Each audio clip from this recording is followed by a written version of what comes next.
How trade policy is enacted, globally, regionally, and nationally. These public policy arguments about how nations should react to globalization and trade are fought out at several levels. At the global level through the World Trade Organization and through regional trade agreements between pairs or groups of countries.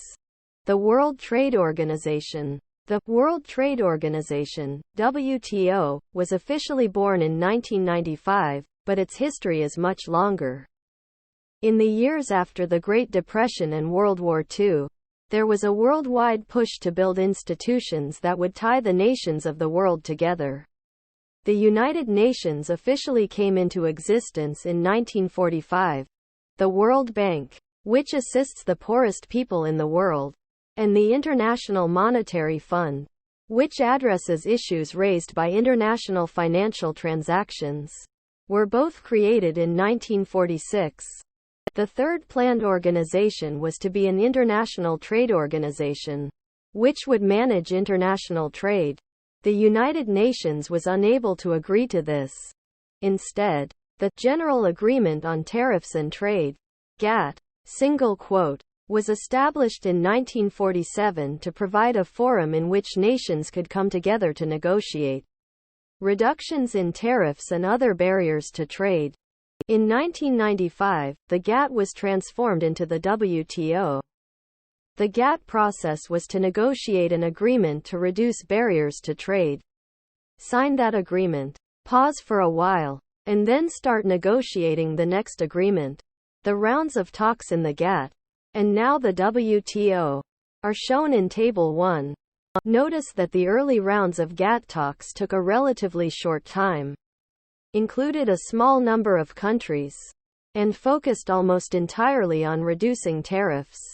Since the 1970s, however, rounds of trade talks have taken years, included a large number of countries, and an ever-broadening range of issues. The sluggish pace of GATT negotiations led to an old joke that GATT really stood for gentlemen's agreement to talk and talk. The slow pace of international trade talks, however, is understandable, even sensible. Having dozens of nations agree to any treaty is a lengthy process. GATT often set up separate trading rules for certain industries, like agriculture, and separate trading rules for certain countries, like the low-income countries.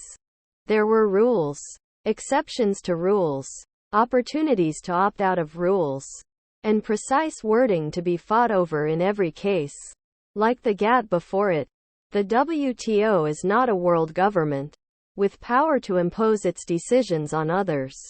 The total staff of the WTO in 2014 is 640 people and its annual budget, as of 2014, is $197 million, which makes it smaller in size than many large universities. Regional trading agreements. There are different types of economic integration across the globe, ranging from free trade agreements, in which participants allow each other's imports without tariffs or quotas, to common markets, in which participants have a common external trade policy as well as free trade within the group, to full economic unions, in which, in addition to a common market, monetary and fiscal policies are coordinated. Many nations belong both to the World Trade Organization and to regional trading agreements. The best known of these regional trading agreements is the European Union. In the years after World War II, leaders of several European nations reasoned that if they could tie their economies together more closely, they might be more likely to avoid another devastating war. Their efforts began with a free trade association, evolved into a common market, and then transformed into what is now a full economic union, known as the European Union. The EU, as it is often called, has a number of goals. For example, in the early 2000s it introduced a common currency for Europe, the euro, and phased out most of the former national forms of money like the German mark and the French franc, though a few have retained their own currency. Another key element of the Union is to eliminate barriers to the mobility of goods, labor, and capital across Europe. For the United States, perhaps the best-known regional trading agreement is the North American Free Trade Agreement, NAFTA. The United States also participates in some less prominent regional trading agreements, like the Caribbean Basin Initiative, which offers reduced tariffs for imports from these countries, and a free trade agreement with Israel. The world has seen a flood of regional trading agreements in recent years. About 100 such agreements are now in place. A few of the more prominent ones are listed in Table 2. Some are just agreements to continue talking.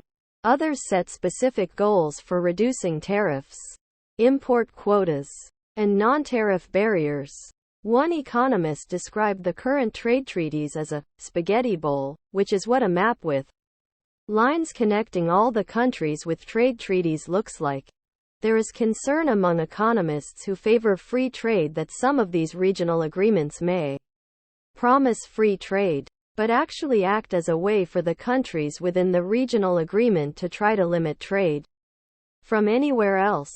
In some cases, the regional trade agreements may even conflict with the broader agreements of the World Trade Organization. Trade policy at the national level. Yet another dimension of trade policy, along with international and regional trade agreements, happens at the national level. The United States, for example, imposes import quotas on sugar, because of a fear that such imports would drive down the price of sugar and thus injure domestic sugar producers. One of the jobs of the United States Department of Commerce is to determine if imports from other countries are being dumped. The United States International Trade Commission, a government agency, determines whether domestic industries have been substantially injured by the dumping, and if so, the president can impose tariffs that are intended to offset the unfairly low price. In the arena of trade policy, the battle often seems to be between national laws that increase protectionism and international agreements that try to reduce protectionism, like the WTO. Why would a country pass laws or negotiate agreements to shut out certain foreign products, like sugar or textiles, while simultaneously negotiating to reduce trade barriers in general? One plausible answer is that international trade agreements offer a method for countries to restrain their own special interests. A member of Congress can say to an industry lobbying for tariffs or quotas on imports, "Sure would like to help you, but that pesky WTO agreement just won't let me." Long-term trends in barriers to trade. In newspaper headlines, trade policy appears mostly as disputes and acrimony. Countries are almost constantly threatening to challenge the unfair trading practices of other nations. Cases are brought to the dispute settlement procedures of the WTO, the European Union, NAFTA, and other regional trading agreements. Politicians in national legislatures, goaded on by lobbyists, often threaten to pass bills that will establish a fair playing field or prevent unfair trade, although most such bills seek to accomplish these high-sounding goals by placing more restrictions on trade. Protesters in the streets may object to specific trade rules or to the entire practice of international trade. Through all the controversy, the general trend in the last 60 years is clearly toward lower barriers to trade.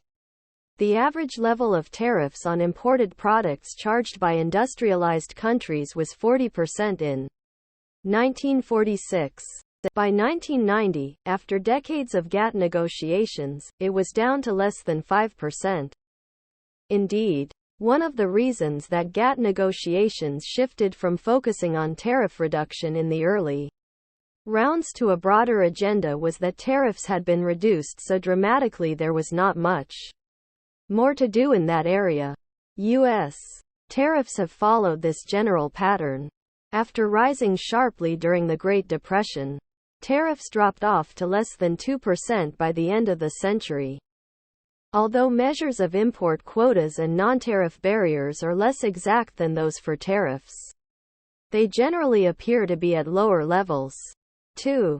Thus, the last half-century has seen both a dramatic reduction in government-created barriers to trade, such as tariffs, import quotas, and non-tariff barriers, and also a number of technological developments that have made international trade easier, like advances in transportation, communication, and information management.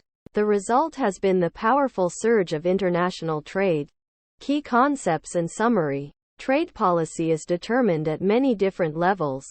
Administrative agencies within government, laws passed by the legislature, regional negotiations between a small group of nations, sometimes just two, and global negotiations through the World Trade Organization.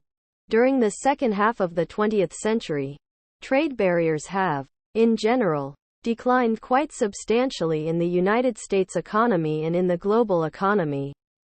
One reason why countries sign international trade agreements to commit themselves to free trade is to give themselves protection against their own special interests. When an industry lobbies for protection from foreign producers, politicians can point out that, because of the trade treaty, their hands are tied. Thank you for watching BookTube channel. Make sure to smash the like and subscribe buttons to receive notifications about new contents.